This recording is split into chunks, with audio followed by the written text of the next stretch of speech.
Hello, this is Storybooks channel. New videos are posted every day. Subscribe and click the bell. Girls, the chimes are about to strike. Let's hurry up to the table. Maria made this call loud enough to get her friend's attention, but no one heard her. She looked toward the open balcony door. Where was the festive voice of the city coming from? Emily and Kelly watched this mesmerizing picture from the 9th floor. Maria repeated her appeal louder, and the girls shouted in one voice to come. The landlady, a posh apartment in a luxury apartment complex, was used to having all her wishes granted instantly. But her friends demonstrated a clear disobedience. So she grudgingly shrugged her shoulders, as if trying to get rid of something unpleasant and repulsive, and acting like teenage girls and trying to pretend to be the best part of our society. Maria was accustomed since childhood to think of herself as one of the elite. In many ways, her upbringing contributed to this view of the world. Or the girl's father was quite rich. The hostess tapped her finger impatiently on the glass, and her friend noisily entered the spacious room, where everything sparkled and hid in anticipation of a miracle. The space was full, richly furnished living room. But most of all, there was celebration in the eyes of the young women. Maria, at least on New Year's Eve, won't be such a drag. We have to sing till we drop tonight and have fun. Nneka laughed and added Emily, "You misspoke. We are going to drink and be merry." Maria smiled indulgently, "Drinking till you drop. I won't let you." Because a real lady shouldn't lose her human form. Kelly hugged her friend by the shoulders and began to shake her. "Tell us, and you'll let us have fun. We want to have a good time tonight, and we've been together for ages. And you put restrictions on us. It's not fair, it's cruel. On this magical night, we must all go to the Christmas tree, where people are walking." Maria covered the balcony, and she looked at the joyful faces of her friends. But in her heart raged quite different emotions. She smiled again through sheer force. "Girls, really, what are you like, children? Why do we have to move to the tree when we can sit here and talk well? I can't stand these crowds of drunk and screaming women." Emily ignored her landlady's remark. She looked at the huge panel, which was a stylized version of a chronometer. "While you two are arguing, time is running out." Kelly and Maria, as if on cue, they looked at the clocks simultaneously. The unknown author of the design marvel decided to make a dial out of the sun, which in a huge ball spread out over the greenery still and the valley with the river and toy houses. This picture of the summer weeks was appealing. Sight and now the three women were at the mercy of the illusion created by the artist. It became so quiet that the stroke of the hands was clearly audible. Emily was the first to come to her senses. "Only a minute to go. You opened the champagne. Maria, you prepared pencils and napkins. What for?" The hostess cast a controlling glance at the table. Kelly had already grabbed a gold bottle of champagne. "What kind of silly question is that?" "A wish. Let's make a wish." "You forgot exactly." "Guys, it's going to be a blast." Maria rushed to the exquisite mahogany bureau. And in a second, there were 3 pens on the table. "The napkins are in front of you. Can you make your wishes?" The first beats of the chimes broke into the room. Emily and Kelly squealed and began hurriedly scribbling on the naughty napkins. Maria watched her friends with the same condescending smile. Kelly was the first to cope with the task. She lightly struck the bottle and filled the glasses. Along with the 12th beat, the 3 women tasted their glasses. "We have to drain it to the bottom. Otherwise, the wish won't come true." Emily demonstrated the empty flute. Maria rolled her friend a cold look. "It's all nonsense. Child's play. One idiot invented this ritual, and others repeat it stupidly and stupidly." Kelly gently pushed the empty glass away from her. "Maria, today is such a wonderful holiday. I want to be happy and have fun. You can't go around with a sour face and lecture everyone. You don't like this custom. Nobody's forcing you to stick to it. Emily, and I love it. You're the one who's always saying you should respect other people's opinions. Or do you mean what you think?" Maria. She realized she'd said too much and tried to correct her mistake. "Why are you paying attention to my grumbling? You know I can be a nuisance sometimes." You'd better tell me the secret of what you've been wishing for. Emily made scary eyes. You what? You can't tell secrets, can you? You won't get your wish. Kelly filled his glasses again. And I say all of us are well aware that it's just a beautiful element of the game. Still, it's nice to live with hope. For the last year in a row, I've written just 2 words on a napkin. I want to get married, but up there, where they register our desire, they always put me at the end of the line. A year goes by, and my application is still pending. Not considered. The girl looked at the chandelier and wagged her finger, as if the crystal lamp was to blame for her unsettled personal life. Maria looked at her friend with interest. It was an interesting interpretation. By the way, it explains why I refuse to indulge in such amusements.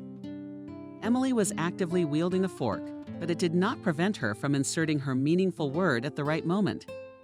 Your salad is delicious. Did you make it yourself or? Maria interrupted her friend. Everything on this table I made myself. I really wanted to get your approval. And Emily gave a rather hum. That's commendable. And speaking of boys, Maria, why did you suddenly decide to revive our girlish traditions? If my memory serves me right, you have not only this gorgeous apartment, but also a famous husband and an even more famous father-in-law, and a whole box of other privileges at your personal disposal. Is it really for the sake of a meeting with old girlfriends? You left them alone on such a holiday? This question took the woman by surprise. She began to twirl the champagne-filled glass in her hands. It was spontaneous. You see, sometimes everything in life changes in an instant. Yeah, like on New Year's Eve, it was one thing. And then the chimes did their bang, bang. And everything changed. Maria nodded her head. That's about right. Emily, the boundary between now and the past life seems to be invisible, but it is impossible to cross this line. Kelly looked sympathetically at her friend. Why all this verbal equivocation? Tell me the truth. Did your hockey player cheat on you? He found someone else. Maria had a hard time finding the words. No, there's another reason. You guys, it's complicated. Alex left the sport, he got sick, and I'm not ready for that. I've tried, but I can't do it. Maria tried to sound convincing, but there was indifference in her voice. The fork flew out of Emily's hands and fell noisily onto the plate. That is, as in not ready. Maria had already recovered her senses from her moment of confusion. It's very simple.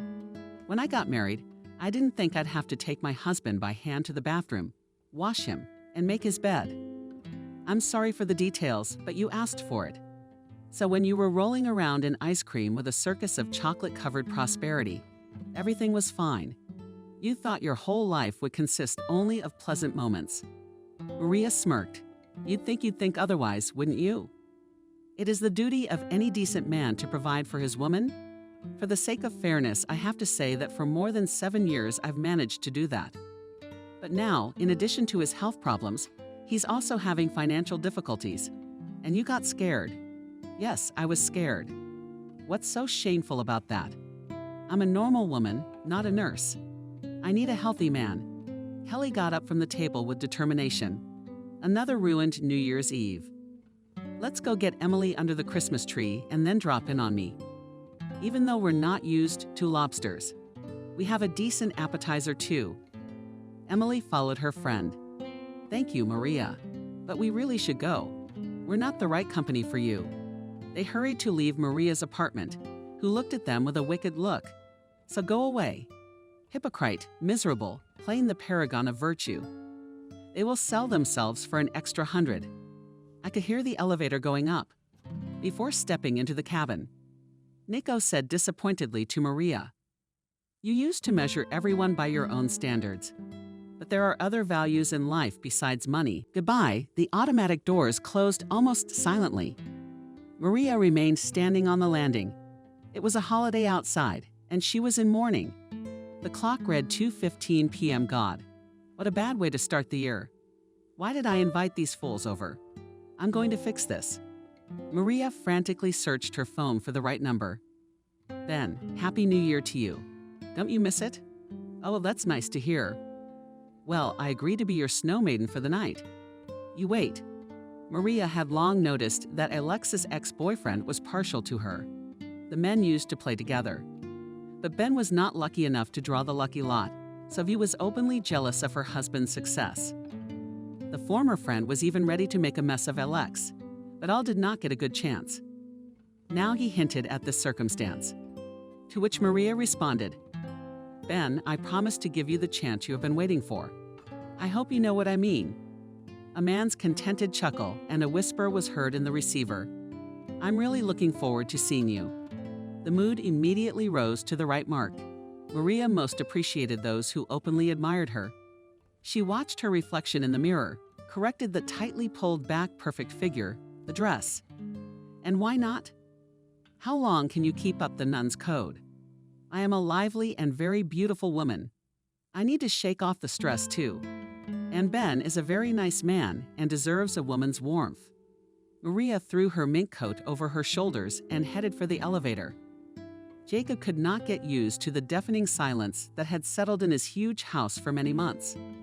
When the successful businessman built this mansion, he dreamed that he and his wife would have at least 3 children, who would then give them grandchildren.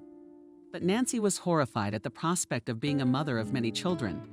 She told her husband many times, "Jacob, come down to earth, look around you." We should have Alex on his feet. Indeed, times were turbulent at that time. "Nancy, this is all temporary. Believe me, it will only take a few years and everything will fall into place. I know what I'm talking about and I know I can provide for my family." But the woman wouldn't give up. "Jacob, you're not considering my interests. I have my dissertation coming up and I'm not going to stop there. So maternity leave is not part of my plans." Nancy, step by step, was moving toward her main goal. But along the way, family was a secondary factor for her. That's why Alex was in the care of nannies and governesses practically from birth. When the boy grew up, the family moved into a new apartment almost in the heart of New York. And Jacob was genuinely happy to be at the top of the ladder. But he did not boast of his high position. On the contrary, he liked to spend time in good men's company. His wife often hinted to him that a man of his status should choose his friends more responsibly. He always responded to these remarks, "I've never been a snob, and I'm not going to become one. You always have to be a human being." One thing that surprises me is how quickly part of our society has changed. Who do you mean? You, at least. As far as I know, you have no lineage of counts. You act as if you have blue blood in your veins. Nancy was strengthened by this reasoning, but she did not want to resemble her husband and kept silent. Perhaps it was the lack of understanding that caused the spouses to grow more and more distant from each other with each passing day. But if the parents were unwilling to admit it, Alex was painfully aware of the rift in the family. Many times the teenager tried to talk sense into his parents, but they did not hear him. So Nancy's departure for Europe was the expected final of years of confrontation. It happened just on New Year's Eve. Nancy was greatly agitated. What confused Jacob? "Nancy, if I didn't know you, I would have thought you were on some kind of medication. What causes your irrepressible enthusiasm? You've got a lot of energy coming out of you."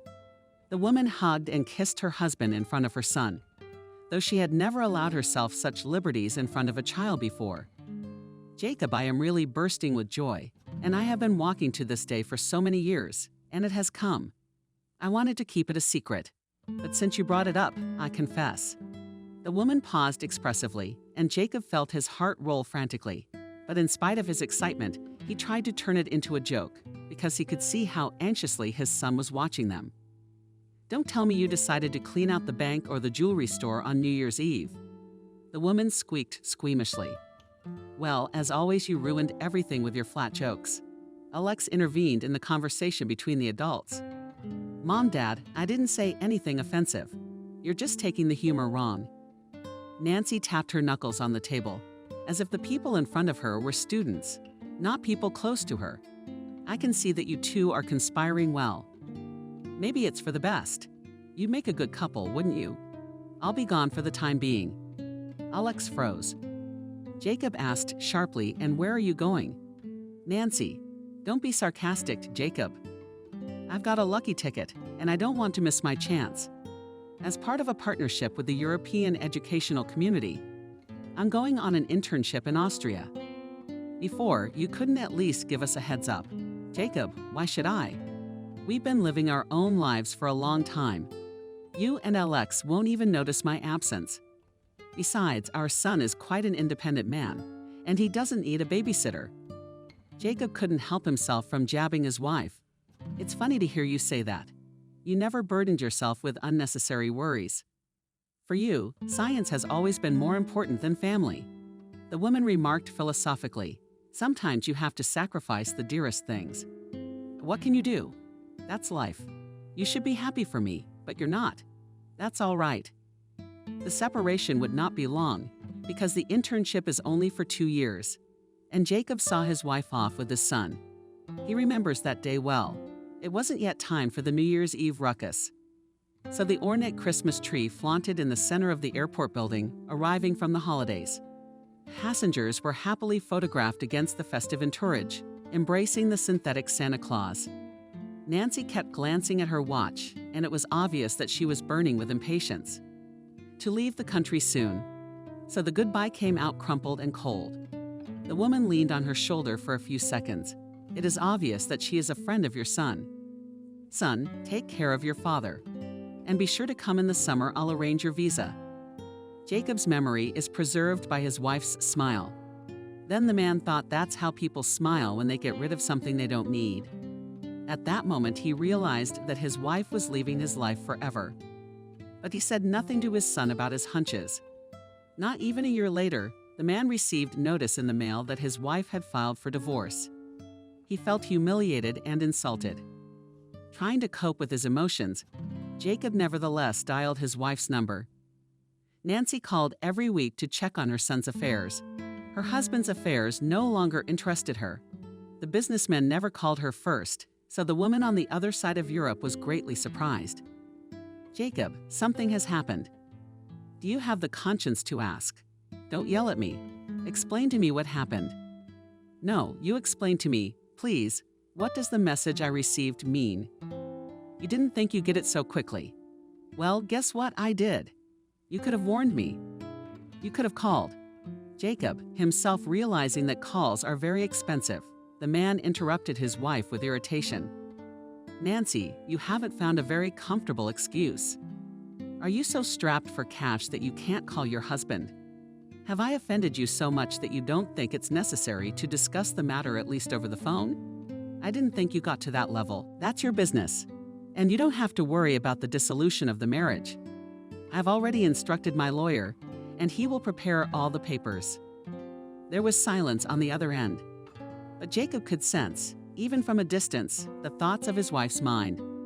To prolong her torment, he remained silent, and he won that duel. You could hear Nancy take a deep breath. Jacob, and you speak so calmly about it. Why have you asked me why I took this step? I'll be honest with you. I don't care about the family for a long time. So I have absolutely no interest in your personal life. Even so. And you thought I would cry and beg you. But we have a son. That reminds me. Alex will be 16 soon, and he can decide his own fate. But you can talk to him and get him to move in with me. You wouldn't dream of it. Let him decide who he wants to stay with. Alex chose his father. But all the years he lived with a heavy burden on his soul, and could not understand why his mother was so cruel to him. After all, shortly after that landmark conversation with her husband, the woman called her son and told him that she was marrying his Austrian colleague.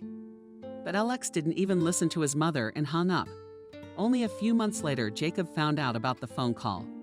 By unspoken agreement. Since then, the son and father never thought of his mother. Jacob sat in front of the fireplace, and the peaceful stretches in the fire brought sleep. A long New Year's vacation, on the one hand, was a pleasant addition to the extreme conditions of life, but on the other, they are very frustrating. In the near future, a whole heap of accumulated problems in the company had to be solved. But the man's greatest concern was his son. He felt guilty about what had happened to him. You know, movies and TV reports do not tell you what professional athletes had to pay for it. Everything has a downside. There is a price to pay for everything. And Jacob spoke out loud the thought that bothered him the most. He had been turning the wood in the fireplace lately and decided to check on his son. But no sooner had the man taken a few steps than a noise was heard. The drowsiness disappeared like the light of day, and Jacob rushed almost at a run to the opposite side of the building, where his son's room was. "Alex, what happened?" The loud sounds, reminiscent of the banging of a heavy object, were repeated. Then Molly screamed, "Rob, Felix, where have you all gone?" And Jacob felt everything chill inside him. His imagination immediately began to paint the most frightening pictures. He ran into his son's room and almost fell over, running into a powerful obstacle in the form of Molly. This burly woman had worked in a businessman's house for almost 15 years. She kept the books and watched over the staff. Thanks to her skillful activities, the owner and his son were surrounded by real home comforts. "Jacob, you almost overturned me, and these darlings can't be reached. I would advise you to look for other security guards." All of these recommendations Molly was handing out in between. She was trying to get Alex up. The young man was lying on the floor. He was pale, but he was breathing. His father realized he was alive. The man rushed to his son. "Alex, what's wrong with you? Wake up." Molly reassured the owner. "Don't worry, you guys. He'll wake up now. I didn't know what happened at first. When I heard the rumble, Alex must have gone for a walk, but he didn't think he could make it, and he fell over." Molly gestured at the scattered crutches. "Maybe they should call an ambulance." Alex objected there was no need for an ambulance. "Just the sight of white coats already makes me sick." The woman rolled the wheelchair over to where the young man had fallen, and Jacob helped him up. "Alex, why are you doing this?" "The doctor told you, Dad. I don't know who I should listen to anymore. Some people say that every movement is bad for me. Others, on the and I can't accept my helplessness. And don't tell me to calm down." Jacob raised his voice so that Molly flinched. "Stop being hysterical. Be a man. Yes, trouble has happened to you, but that doesn't mean that life is over."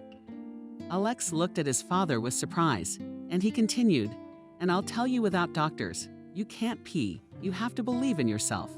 How many examples there are when doctors gave a disappointing prognosis, and despite everything, a person got back on his feet. Dad, cases like this, like healings, are wildly rare. I could take an example from this truly courageous man. But I have a very different diagnosis, and I know you have multiple sclerosis. But people with this disease live, work, and even have children." Alex laughed hysterically. "Dad, are you trying to hurt me? You know very well that we broke up with Maria. Actually, she left me, and that she's not the only one. Let her go on her merry way." There were loud footsteps in the hallway. Molly commented. There went the two young men, who looked exactly alike. One of the guards said, in an apologetic tone, "Rob and I were just taking a moment." Jacob gave the man a stern look from head to toe. "You're going to have a lot of free time now. You're fired, and so is your buddy Rob. Can you tell him? But Jacob, I need reliable assistants, not slackers. Goodbye." The guard remained standing in the doorway. Alex decided to stand up for the boys. "Dad, the boys had nothing to do with it. I was the one who tricked them, so they wouldn't have to watch my every move. And anyway, I don't understand why I need such an escort if I can't leave the house. The terms of the contract required that these idiots provide you with walks and trips into town. And I mistakenly thought you'd be comfortable in the company of young, tough guys." Molly shook her head. "Alex doesn't need jock company, but a good caregiver." The businessman looked at his assistant with interest. "Perhaps you are right. Why didn't I think of that before?" Alex tried to get on his feet, but he failed. "What annoys me most is that everyone is so cheerfully discussing the details of my life. But for some reason I am not asked. I also lacked a nurse. I feel deathly ill right now. And you, Dad, are trying to convince me that I have a future." Alex turned his vehicle around with force. "The show's over. I need to be alone." All the visitors, including Jacob himself, hurriedly left Alex's room. Left alone with their thoughts. For what? Why should I be punished? Jacob, in spite of his constant workload, had always tried to stick to a healthy lifestyle. It was something he had taught his son since childhood. Since Nancy had no time to raise Alex, he decided to do it himself. the boy attended the gymnasium and the teacher of physical education immediately assessed the good physical shape of the kid. Your son has an excellent reaction, and his coordination is not bad. I would advise you, Jacob, to show the boy to the coach of the children's team. We have a big gap in hockey today, so talented kids are in great need. The teacher himself called his buddy who coached the kids' team. He set up a meeting. The boy immediately liked everything, the uniform and the real hockey sticks. And the boys, while his father was talking to the coach, he had time to get to know everyone. Then Alex enthusiastically told his dad, "Dad, you can't even imagine that these boys have been practicing for 2 whole years. They even went to the big puck tournament and won there. Do you want to be on their team? You're still asking. I just used to think that you have to grow up to play hockey. It seems to me too that you're still too young for that sport. If my mother found out, she would be shocked. After all, hockey is not a safe activity." Alex grabbed his father's hand and grimaced. He looked at him. "Dad, we won't tell Mom yet. Let it be a secret. And then, when I get my medal, we'll tell her everything, and she won't be mad." Jacob understood that he should not agree to this suggestion. "Son, you know it's not good to lie." "Dad, we're not going to lie. We're just not going to tell Mom anything. She doesn't know that we went to sign up for a section. Yeah, I don't think she cares about her son right now. Our mom's got a defense coming up." So Nancy was left in the dark for a long time about what Alex was doing in his spare time. Twice a week, the businessman took his little son to the gym. After training, the boy was overwhelmed with emotion. "My coach praised me today. He said I would make a great forward. Congratulations. But you got to persevere in everything you do." "Yeah, Daddy Jeff told us that hard work and only hard work can make a slacker a master." The man laughed heartily. "Well done, your coach. Do you even know what the word slacker means? That's what the teacher calls us all the time. She says I've got the whole class. Slackers." Alex humorously parodied his class teacher, and Jacob couldn't help laughing. One day after practice, my son declared, "Now I have a real friend. His name is Ben. Too bad he goes to another school. Can that circumstance get in the way of a real friendship?" The boy shrugged. "I don't know, but Ben said I was lucky because I go to grammar school, and he has to go to normal school because his dad works in the factory. How stupid is that? Remember, son, that it is not the place that makes a man beautiful, but on the contrary, a man by his work decorates his place of work or service. Take you, for example, if you train hard, you'll make the junior team, and then you'll play adult hockey. You're going to compete in the championships. That's great. And how great? Mom and I will be proud of your accomplishments." The boy sighed. "When will it be? We have to wait so long. Remember the words of your coach. By the way, your Ben can have a dizzying career too, if he tries hard." Alex perked up great. "I'll tell him at the next practice he gets nervous when he can't do something." But if Alex was giving everything easy, Ben was struggling to cope with the difficulties of the big sport. He did his best to emulate his friend, but that didn't help him reach the high bar Alex had already set. Jeff took pity on the boy and encouraged him in everything. One day, Jeff's higher-ups showed up at practice, bragging about his accomplishments. The coach arranged a demonstration tournament for the guests, but his friends were specially assigned to different teams. In this subterfuge was the hidden intent of the coach to show the knowledgeable people his diamond. That is, Alex. The guests watched the game with passion and cheered on Alex's team. Jeff is that boy, a real talent. How old is he? He's 14, too young to be on the junior varsity squad. The rules are there to be broken. Sometimes you can and should make an exception for a kid's height and build. All 16. Yeah, they're all like broilers growing up today. That's a good thing. Can I talk to your pupil? Sure. I put that player number 11 on defense or remove him from the field. He doesn't make much of a fuss. He plays pretty good for amateur hockey, though. Ben hasn't heard anyone talk about his abilities, but he noticed that the main guest took Alex with him from the locker room. Envy had long settled in the soul of the teenager, but he skillfully hid the feeling. This time he did not hold back. Well, that's it. Now Alex by the nose. Jeff looked at the kid contemptuously. Alex deserved it. He's a great striker. You should be happy for your friend. You're making ridiculous jokes. What are you, jealous? Mind you, it's an incurable disease and always ends badly. Soon Alex's life changed abruptly. He was enrolled in the junior varsity, despite his age. He also had to change gymnasium to a school where the younger athletes were attending. As his training schedule became more demanding for his family, he had to move to NMI. And Jacob was proud of his son. But his father's life was overshadowed by the fact that he hardly ever saw him. Still, one day he managed to carve out time to be present at practice. The man was very surprised when he recognized Ben among the team players.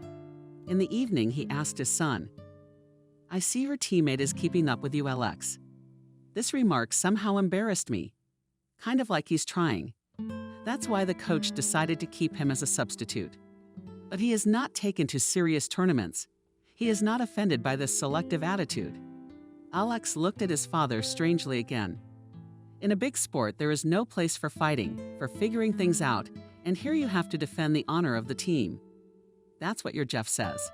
The kid laughed. My dad's a different coach now, but he's got a mouth on him too. He's got jokes on his tongue all the time.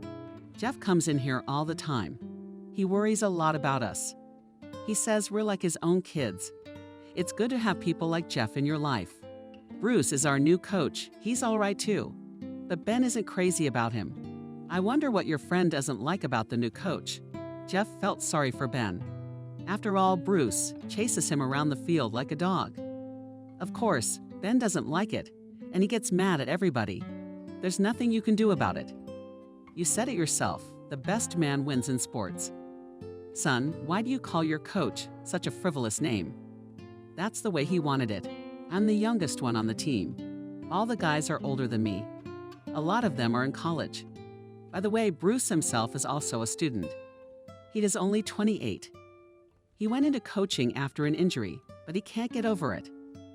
But raising future champions is also an honorable thing to do. Alex laughed, but this time he laughed lightly, which showed that he was happy too.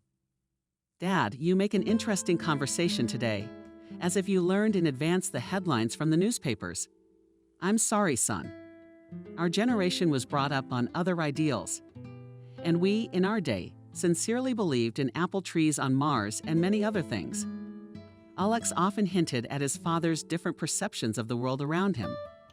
But Jacob was never offended by such remarks. He was pleased that his son was trying to understand him, rather than mastering old-fashioned attitudes. In turn, the businessman also always listened attentively to the boy, which helped him see the world through his son's eyes. That was probably the solid foundation for their true friendship. Alex had no secrets from his father, and Jacob tried to reciprocate too. Still, a huge black cat once ran between them, and its shadow remained for the rest of their lives. And the culprit was the same Ben. Successes in sports did not go unnoticed for Alex. He was invited to various television shows. Interviewed by numerous female fans from different parts of the country, sent him ardent letters. Your friend was candidly invaded by Ben. Alex, you should do a casting call. You've got a lot of hot chicks flocking around you. You think I like that, but you gotta respect the groupies. That's not what I'd do if I were you. I wonder if you'd share with the board. I'd have some kind of sneaky contest for them. And the one who wins would be honored to spend an evening or a night with me. Alex looked at his comrade. Ben, I hope you're joking? No, I'm serious. Come to think of it, how can you arrange your life every day? New chicks, grown-up royalties for the game. And honors everywhere. Camera flashes. What are you, jealous of me? We're friends. Ben, I always thought you were happy for me. And this is how you keep a pebble in your pocket. I didn't expect that. Ben tried to make a joke, but Alex realized that all these years he had only been masterfully impersonating a friend. After this incident, he avoided Ben's company in every possible way, which only made him angrier. His teammates also began to notice the rift, but in their circle, it was not customary to discuss such delicate topics. The situation resolved itself. One of the fans of a young hockey player was particularly persistent, and inexperienced Alex could not resist her fanatical devotion. The girl named Jenna studied at a famous university and already considered herself the bride of a famous athlete. Although Alex liked her, he still hesitated to introduce his father to his beloved. No one knows how the fate of the boy would have turned out if not for the intervention of Ben. Failures in the field of sports somewhat condemned the ambitious young man, and he decided to try his hand at the field of business. And in this direction, Ben did much better, though the former friends seldom crossed paths. He knew about the recent changes in Alex's life, and one day fate provided the jealous with a chance to avenge his past humiliations. Ben had got a job in a respectable company through his friends, but he didn't know that the owner of the company was Alex's father. When the boy was sent to the head office with a report, he bumped into Jacob, who was in a hurry. Surprisingly, the businessman recognized him immediately. "Ben, what brings you here?" "Hello, Jacob. I'm working here a while ago." "What about sports?" "I'm a realist, so I chose what I'm good at." "And you did the right thing." "Well, I'm in a hurry. We'll talk again when we get a chance." Ben decided to strike the iron from the box office. The opportunity would come soon. After all, Alex was getting married. This news stunned the businessman, and from surprise, he dropped the folder of papers. The papers were scattered in different directions, and Ben helpfully rushed to pick them up. Jacob thanked the guy for his help. "I really don't have time right now, but I'll be out in 2 hours. I'll wait for you." "But I have a job. You know, discipline comes first. I'll have everything taken care of in 2 hours." Ben's soul rejoiced. He realized that Jacob was not aware of his son's affairs of the heart and would probably not approve of his choice. The young schemer was not a bad judge of character, and indeed, Alex's father, to put it mildly, was surprised by the details of his son's private life. In the evening of the same day, a serious conversation took place. "Alex, why am I the last to know that you are going to get married?" Jacob immediately started on a high note, so Alex answered him in the same vein. "And I didn't know that I was obliged to report to you about my personal affairs. And I'm very curious where that information came from. Are you really following me? I'm a father, and I care about my only son. Even if I am spying on you, I have every right to do so. Oh, even so. Dad, I have a lot of respect for you, but you're wrong in this situation. I'm not a boy anymore, and I can control my own life too. And I'd advise you to listen to less gossip. Yes, I'm dating a girl, but it's a little early to talk about marriage." Jacob was somewhat reassured by this assurance, but just in case, he decided to take the girl his son had become infatuated with out of the game. The businessman met with her in person. Ben helped him in this. The girl broke down a little for propriety, but when she received an envelope with a solid reward, she nodded her head in agreement. "Good, and I promise I won't be in line tomorrow." Jenna kept her word. Still, before she left, she called Alex to tell him that her mother was gravely ill. That girl never showed up in his life again. Alex did not grieve long over Jenna's sudden disappearance. He did not think about the reasons for her departure, because his main goal in life was sports. To achieve something, it was necessary to keep in good shape, and that was impossible without hard training. Jacob hardly ever saw his son and missed him very much. The businessman's only entertainment was work. One day, Zach came up to him at a presentation of the company's new product line. Their companies were competing, that's why Jacob was suspicious, suspecting a catch. But Zach was very friendly. "Good for you, Jacob. I've been following your company all the time. You understand that the market conditions today decide a lot." The businessman did not understand where Zach wanted to take him, which many spoke unflatteringly. But the rules of etiquette had to be observed, and the man had to support his interlocutor. "I completely agree with you, Zach. But as far as I know, your business is also moving on the upswing." "You what?" "That's an exaggeration. Everything is done with such difficulty. You have to adjust to your partners."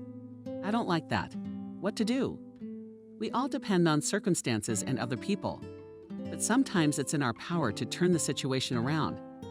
It's a pity that we do not always take this chance. Prejudices get in the way, or another situation.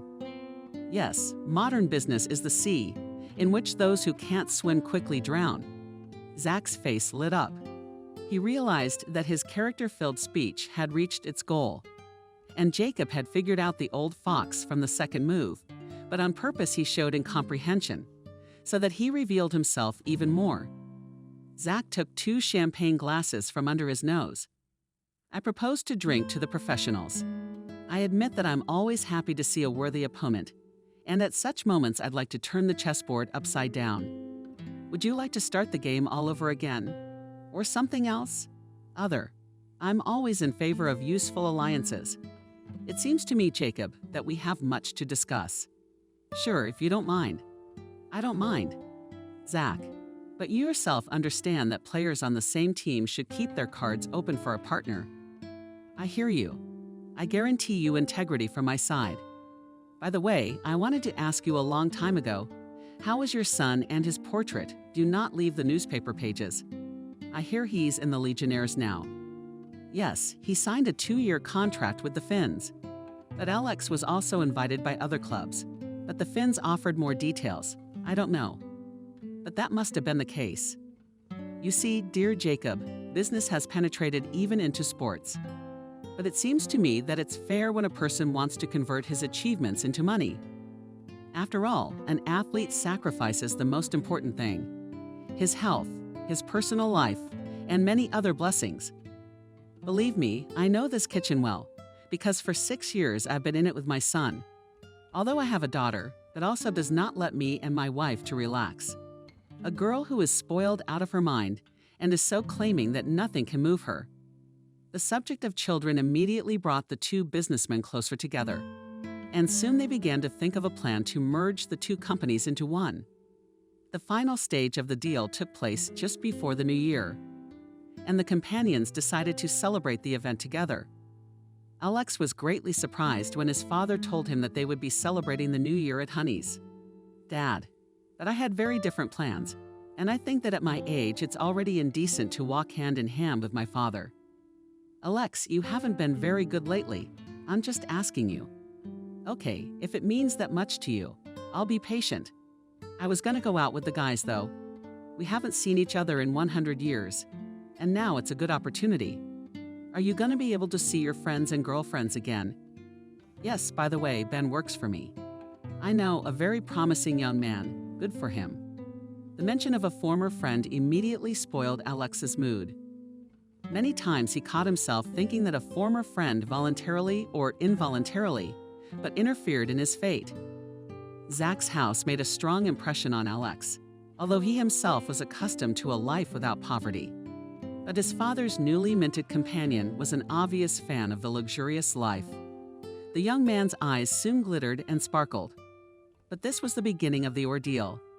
When he saw Maria, Zach's daughter was completely lost in space. Unlike her mother, who shone like a Christmas tree, the girl was dressed modestly, but it was a very expensive simplicity. It was no surprise to Maria that her appearance made such a strong impression on Alex. She was used to being the center of attention and immediately proceeded to conquer another man's heart. And I have long dreamed of meeting you. Unfortunately, among my circle of friends there are no real champions. The guy returned the compliment. Nor is there such a beautiful girl among my acquaintances. You look like the stranger in a painting by a famous painter. Kramsky, you're interested in painting. Not really. It's just that a lot of people have told me about the resemblance to the young lady who once struck the painter. Of course, all the beautiful people are not strangers to me, but it's very nice to be like famous personalities. I think it's much nicer to do something yourself so that you'll be remembered. It's easy for you to be written about and talked about. I'm just an ordinary girl and I don't have any special talents. You dream of fame. Who doesn't? You know, popularity is more of a burden than a benefit. When you're in the spotlight, any move you make can be misunderstood. But the sad thing is that fame is fleeting. It's like gilding. And the one who is in the halo of that glory is then left in oblivion. Maria looked at Alex with her eyes wide open. You surprise me. I always thought that sport was a brute force. The young man laughed. That's universally wrong. But even in purely power disciplines, you have to use your brain. Not to mention hockey. Alex enthusiastically told Maria about the strategy of the game. She listened to him with bated breath. Parents watched the young people with tenderness, and Zach even shed a few tears. What a beautiful couple. And immediately they found an understanding. I just don't recognize my daughter. There was so much sincerity in the owner's voice that Jacob believed him. He did not know that the night before, Zach had made preparations with his daughter. Maria initially resented the very fact that she had to sacrifice her freedom for her father's cause. But when her strict parents threatened to deprive her of her allowance, she gave in. And when she saw Alex, she was in an indescribable ecstasy at the opportunity. Maria whispered in her father's ear, "Daddy, thank you. That hockey player is a real sweetheart. He's a man, and you refer to him as a woman. It doesn't make any difference. For your information, daughter, this guy is not only good-looking, he's worth a lot of money. The best clubs in the world are after him." Maria. She realized that she had to fight for her happiness. But the girl didn't have to fight off hundreds of groupies because Alex himself gave in. For 2 weeks of daily meetings, they managed to become so close that they did not want to part. Maria. She looked at the boy with amorous eyes and whispered, "Only now I understand what true love is. We were made for each other. And I knew it at once, too, the moment I saw you for the first time. But I have packing again, and then the big game.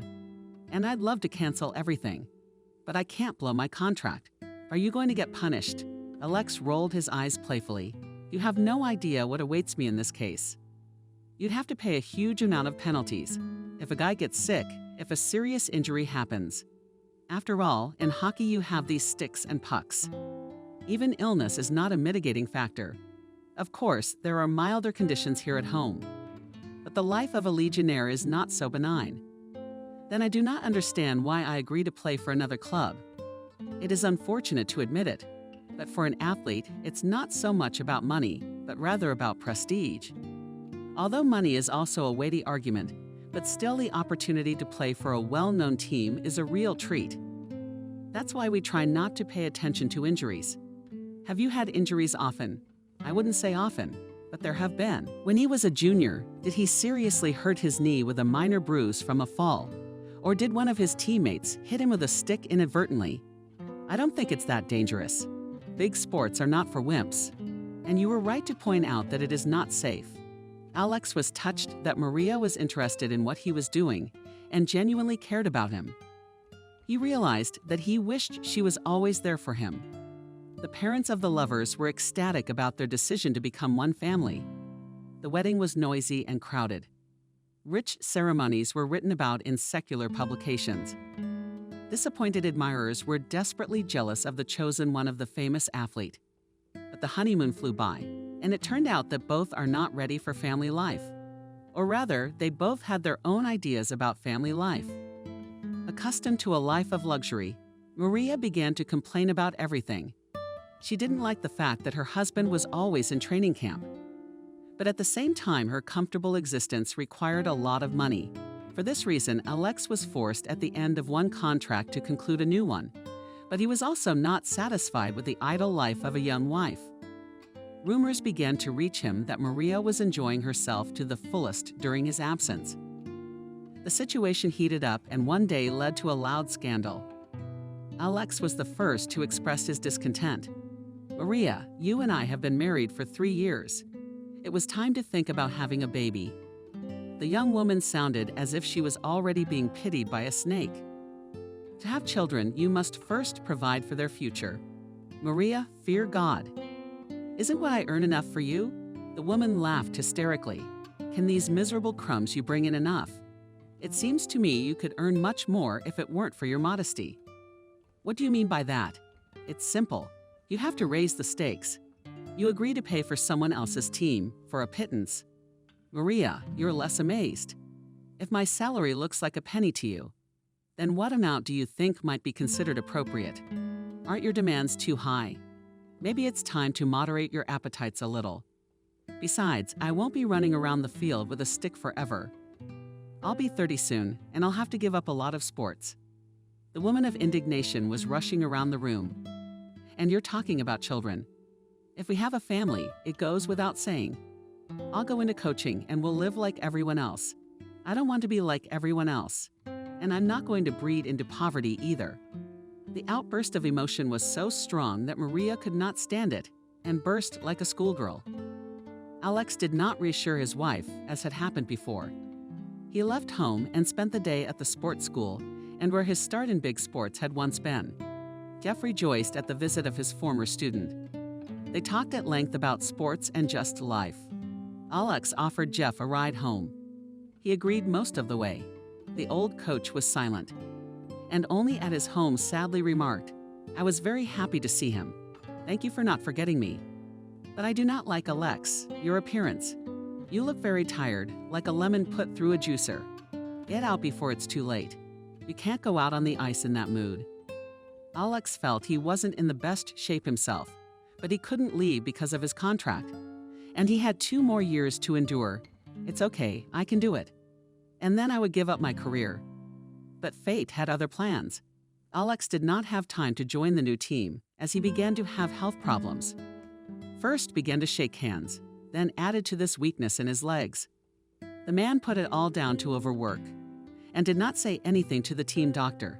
That when the picture in front of his eyes began to split, he realized that the matter was serious, and for some time he managed to hide his bad feeling.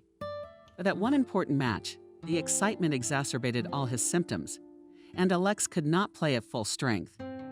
After the match, he had to listen to a lot of hurtful words to his address, and the captain warned him in broken English, "One more stunt like that and you're off the team." Alex tried to explain to him that he wasn't really feeling well. "I don't care about your problems. There's a lot of money paid for you." Alex sought help from the medic who monitored the player's health. The latter examined him for a long time, shaking his head. "Bad things are happening to you, Bob."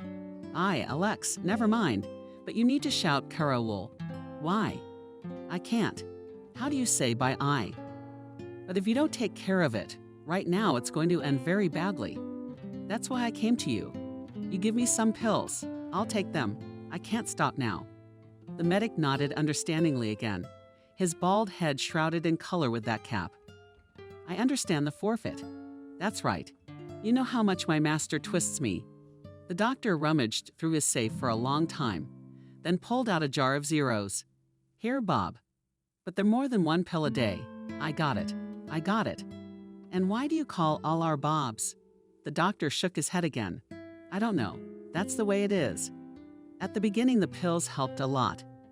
Alex felt a burst of energy, and on the field I behaved quite aggressively.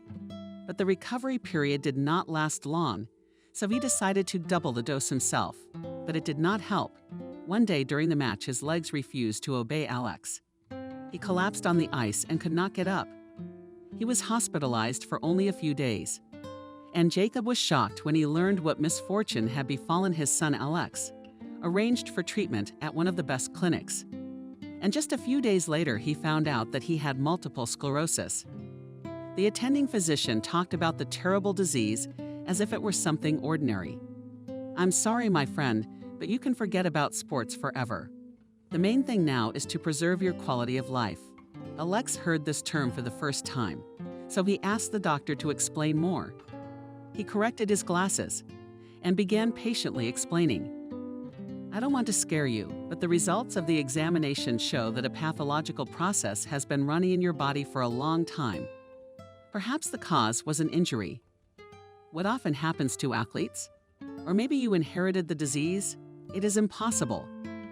Everyone in our family is strong. My father toughens me up from the cradles and accustomed me to sports. Of course, it's good, but nobody is immune to illnesses. We doctors also get sick, again, to my great regret. But not everything is as hopeless as it may seem at first glance.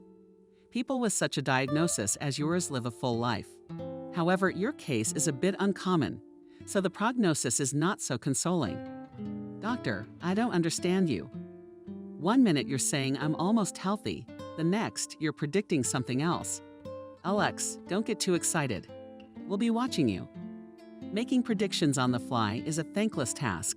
Alex spent almost a month in the clinic, but the improvement after treatment was short-lived, and he had to move to his father because Maria, seeing him in a helpless state, was horrified. God, what was all this for on my poor head? What children are there, Alex? When you need outside help yourself, Thank you, wife, for your support. I wouldn't expect anything else from you, though. Of course you didn't. And don't you dare judge me, because I warned you from the start that it wasn't in my plans to do any heroic deeds. I don't have to do anything. You're only sorry I didn't see you as a carefree insect. I thought you were human. You also insult me in my house. Don't worry, Maria, and I won't show up here again. Alex moved in with his father.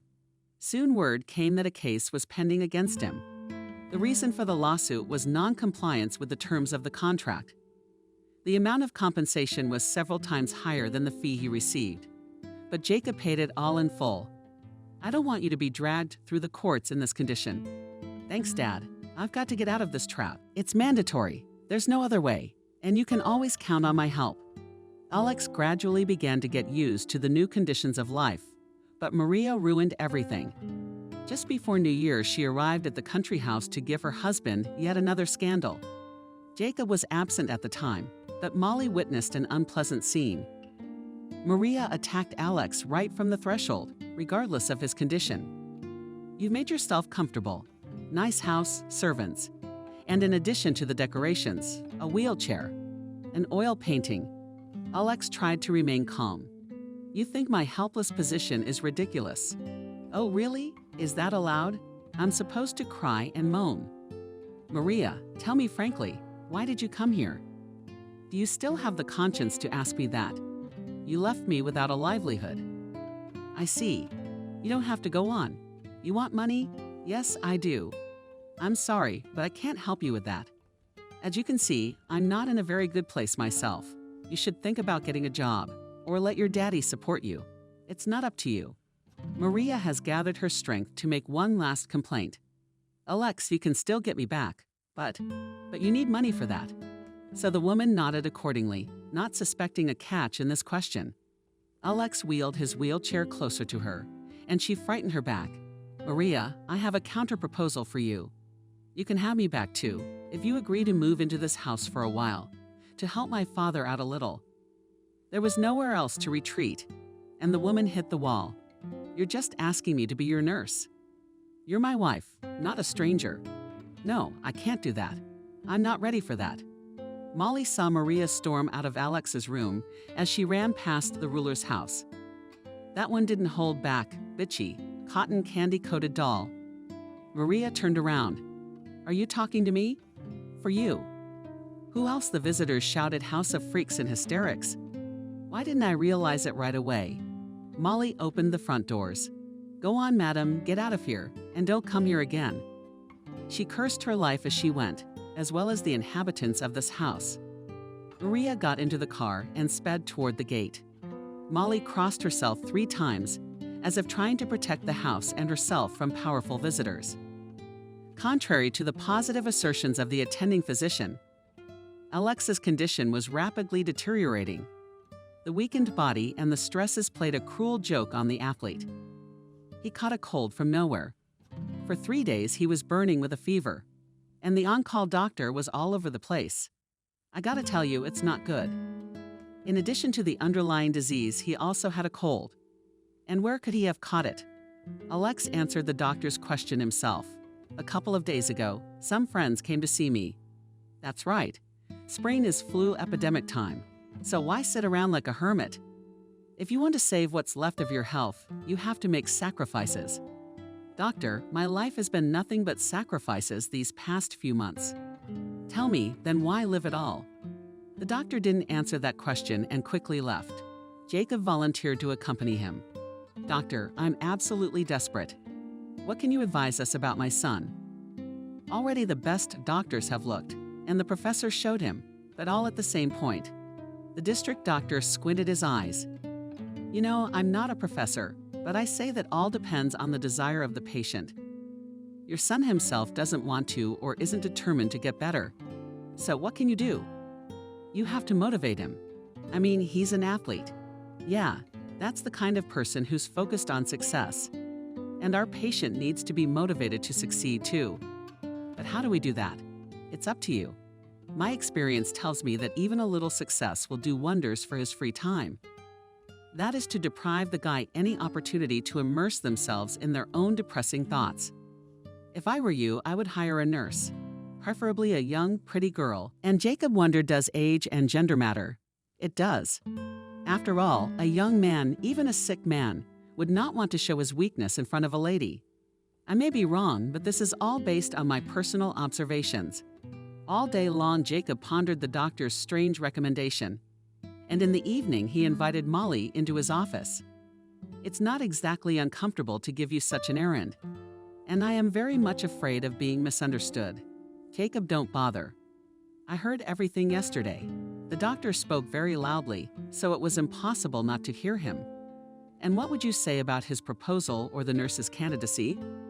Both.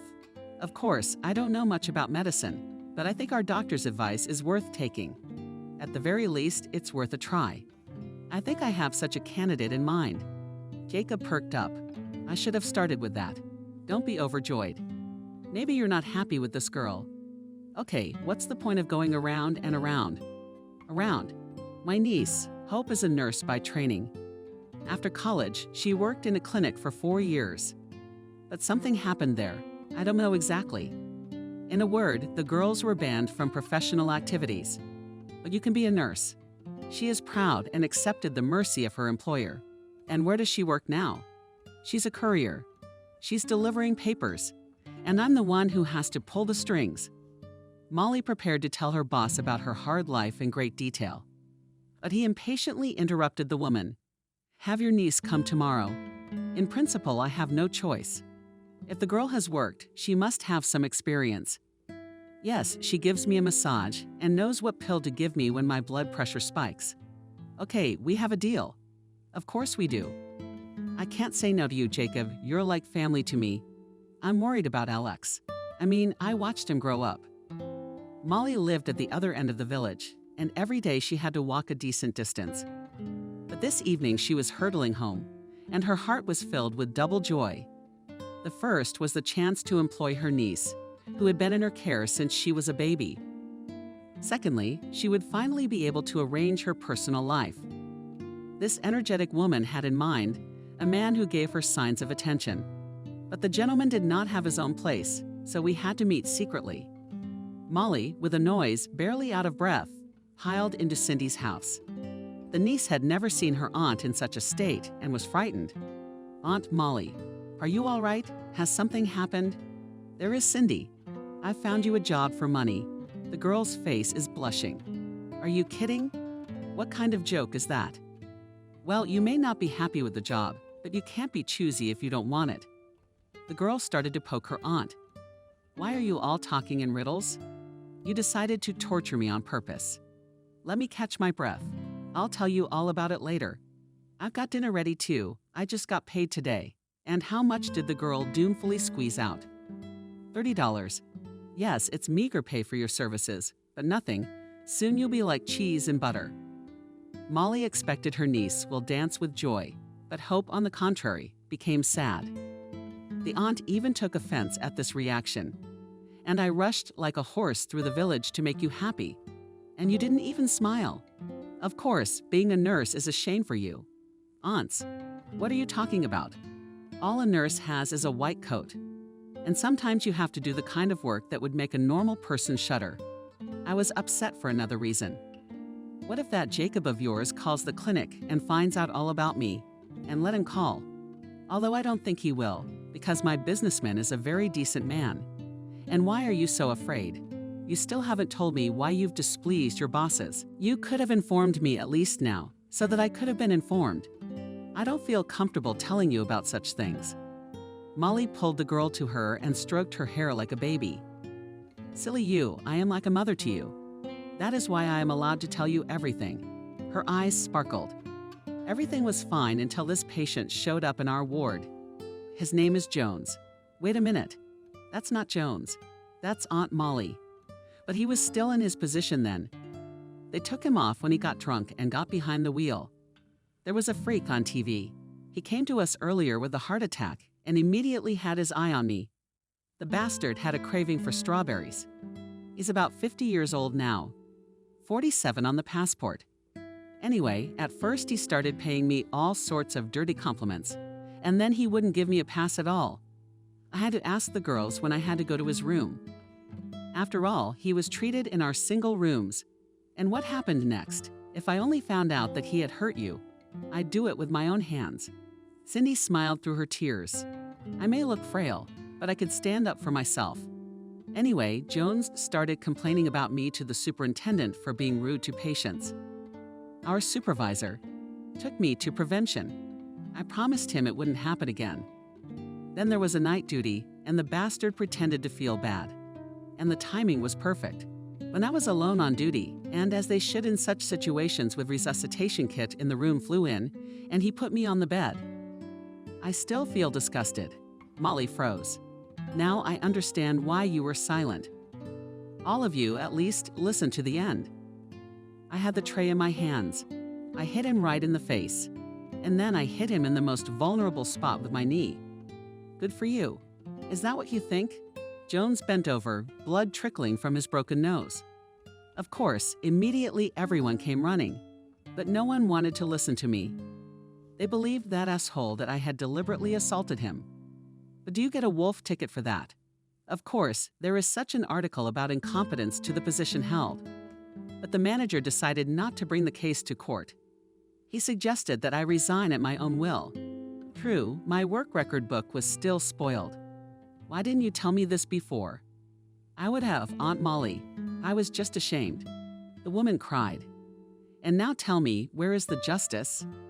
How else do you have the conscience to offend an orphan? At Molly. Niece's story made a strong impression.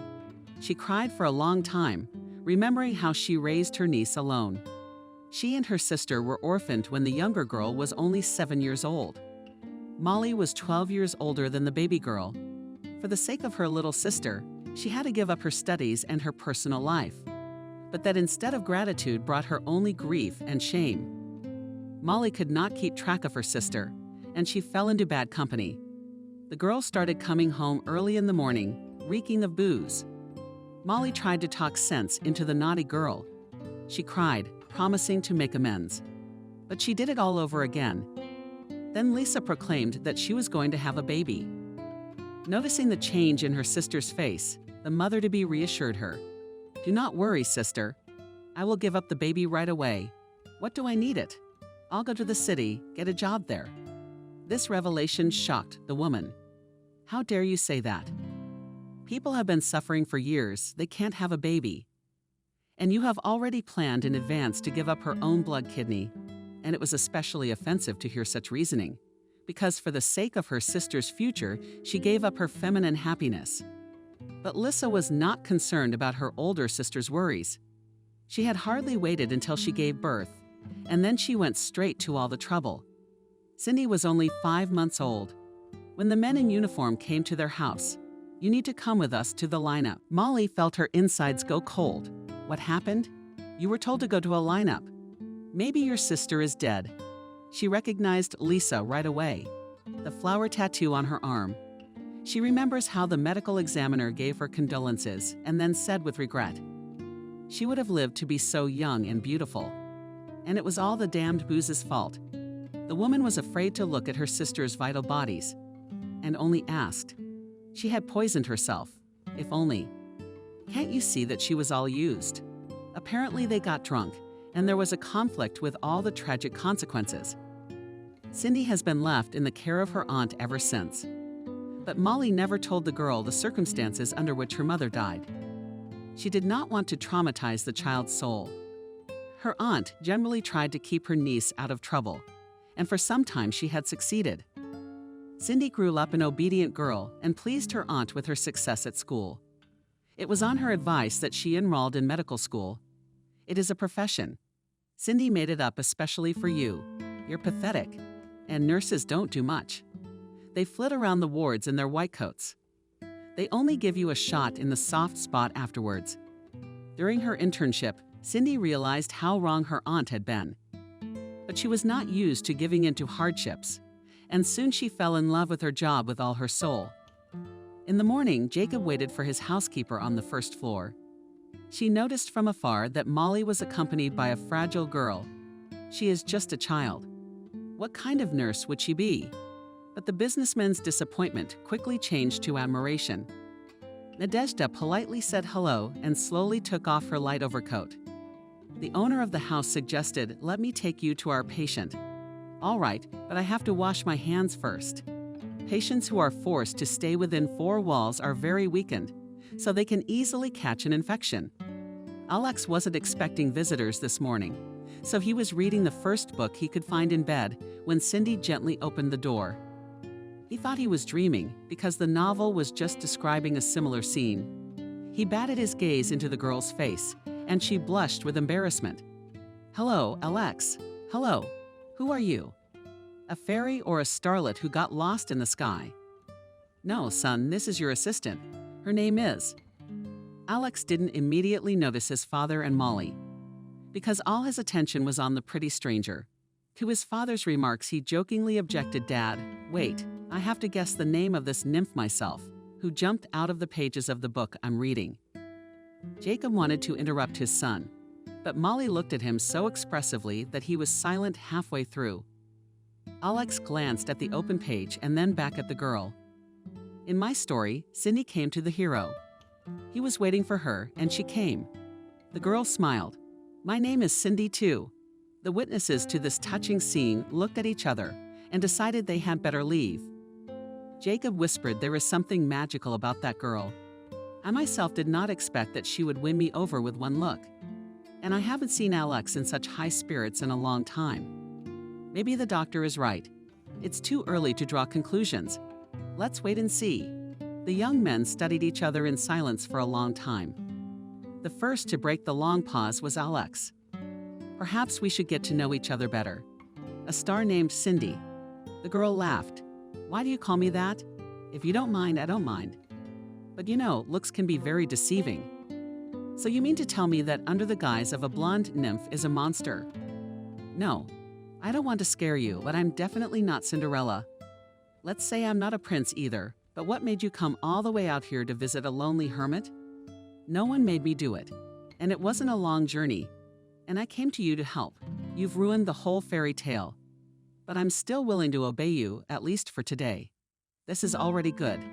Because sometimes one day means a lot more than a whole year." Alex himself and his father soon became convinced of the validity of this observation. Cindy spent whole days by Alex's side. She gave him massages, then made him do special exercises. Daily walks were also part of the health complex. But Cindy had especially many questions after she saw what her ward was eating. But all the lumps went to Molly. "Auntie, you do realize that so much meat on one plate is just a crime." When Alex was working out, he needed protein food. But now he needs something lighter. So don't yell at the lady.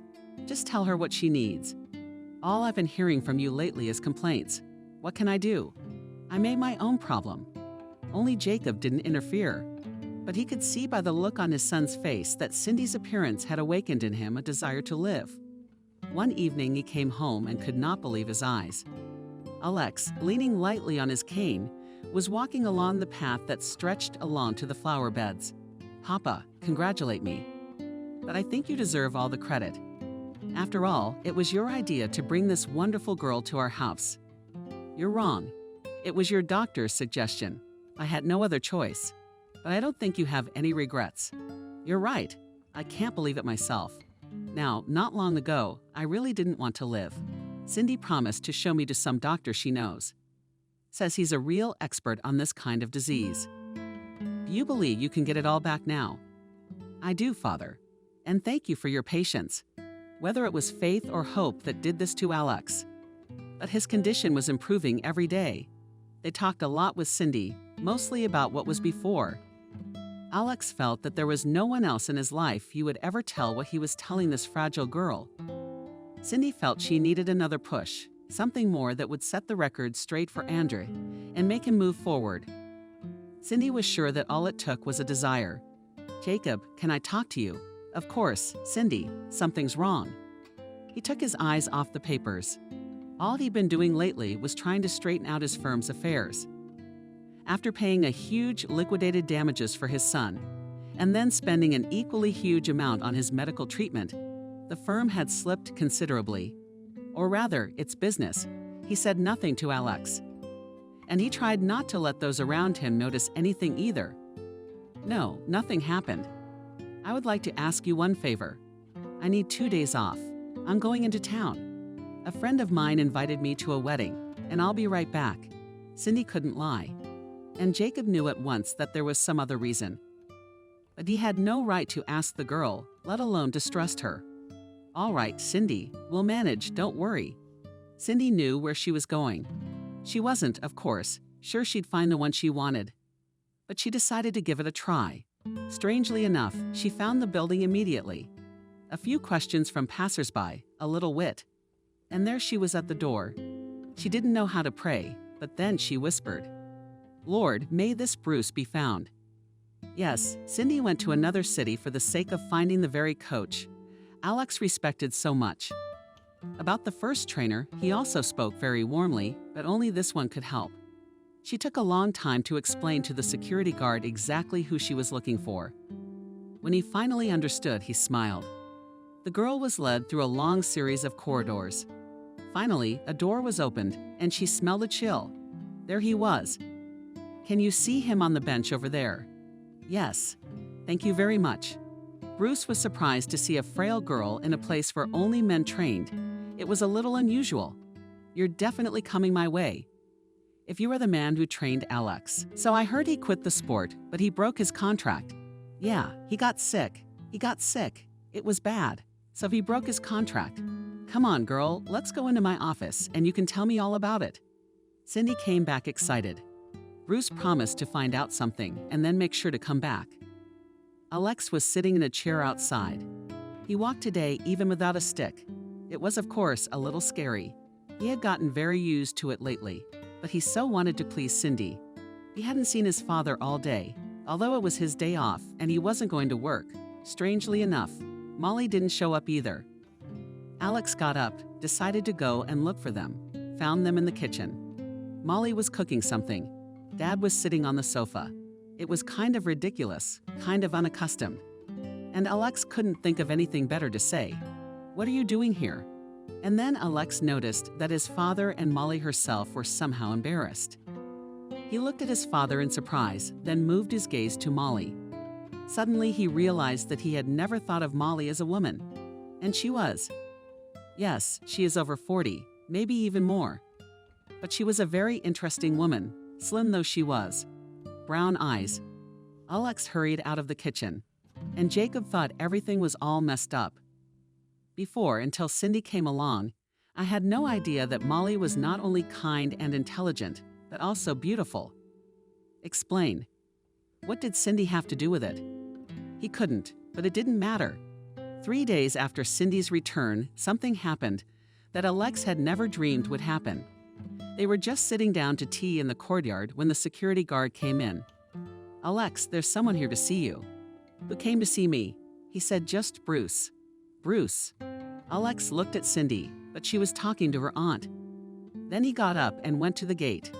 "But hello, Alex. I see you're holding up well." Bruce was not alone. Jeff was with him. "Where are you from?" "How glad I am to see you. But you can invite me in." Of course, come in." They drank tea for a long time, talked about nothing. They admired the cakes and flowers. Then everybody left, leaving Alex with the coaches. "So Alex, how are you doing?" "But I've had worse. It's good that you're positive." "That's really good. I have a proposition for you." Bruce explained that a high-level hockey player could do a lot more good by coaching kids, and maybe even adults. But first he needs to get a feel for the ice again. Jeff will help him with that. In the meantime, Bruce will do some kind of publicity. Alex sat there and couldn't believe his ears. When they were saying goodbye, Alex asked, "Where are you from?" "How did you come here in the first place?" "I haven't told anyone about my illness." Bruce grinned. "You take care of Cindy. She's wonderful." Alex smiled. Yes, she was his Cindy. And now he finally realized it. All night long he thought about what he would say about all the people. Then he decided to take his time. He'd get up a little, start earning money, and then propose to her. 2 months later, they first saw a sports commercial about Alex coming back to teach new champions. And the next day, as she and Cindy were about to go for a walk, the door opened and Maria appeared on the doorstep. "Alex, honey, I missed you so much." Alex was confused, and before he could push her away, she announced with her hands and kissed him. Cindy immediately stepped back and then left the room altogether. Finally, the young man pushed Maria away. "What do you want? Why did you come?" "Well, you what? We all make mistakes. I told you I'm not a nurse, I'm a wife. You're quite independent now. Soon you'll start earning money. I think we can be together again. You're glad. I can see the row." She took a seat on the couch, throwing her leg up spectacularly. Alex stared at her in amazement. "Maria, what about Ben? He turned out to be a scoundrel. Did he kick you out or something?" "Well, sort of. He offered me a job. Can you believe that?" "No. I can't even imagine that." "Well, don't just sit there. You've got to get into town." "Maria," she narrowed her eyes. "Are you kicking me out or something?" "I am. And I wish I'd never see you again." "Maria." She realized that her hopes that Alex would cry for joy were not fulfilled. She tried another way. Tears quickly buried from her eyes. "Alex, sweetheart, well, all people make mistakes. I am no exception. I can't do it without you, you know." Alex laughed. "I'd forgotten what an actress you are. Go away, Maria, and don't appear in my life anymore." The woman jumped up just as Jacob entered the room. "You're going to regret this. You will regret it very much at home. Daddy's going to wipe your daddy to shreds." "I see." She grabbed her suitcase and walked proudly past Jacob.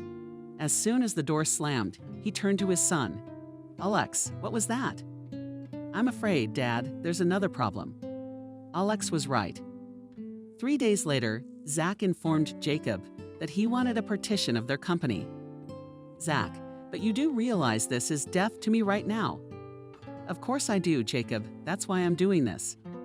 Becoming the only entrepreneur in the business and complying with my daughter's request. What does this have to do with the kids? Besides, you know Maria was the one who left Alex when he got sick." "You're right. Young women make mistakes, but they should be forgiven. You know what, Zach?